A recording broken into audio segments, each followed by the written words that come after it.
ये क्लास 10 का बायोलॉजी का प्रश्न बहुत ही महत्वपूर्ण प्रश्न है और ये हम लोगों से भी रिलेटेड है।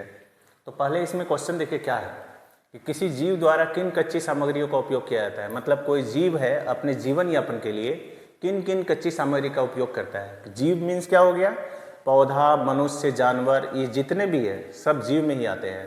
तो इसमें कह रहा है कि किसी जीव को जीवित रहने के लिए, याद रखना है, किसी जीव को जीवित रहने के लिए और विकास करने के लिए, विकास का मतलब क्या, अपने शरीर की वृद्धि करना और बाहरी वातावरण से कुछ सामग्रियां यानी कि कुछ कच्ची सामग्री यानी रॉ मटेरियल की आवश्यकता होती है। तो पहला रॉ मटेरियल क्या है, भोजन।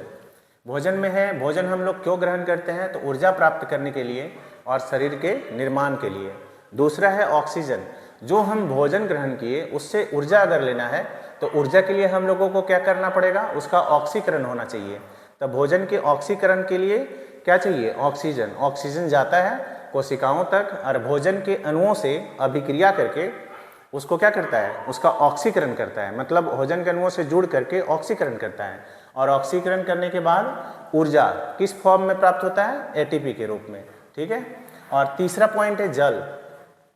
तो शरीर के अंदर होने वाली जैव रासायनिक क्रियाएं और पाचन के लिए, जितनी भी जैव रासायनिक क्रियाएं होती है और पाचन के लिए जल का होना अति आवश्यक है। चौथा है खनिज लवण, कह रहा है शरीर की वृद्धि और विभिन्न कार्यों के संचालन के लिए, खासकर पौधों के लिए।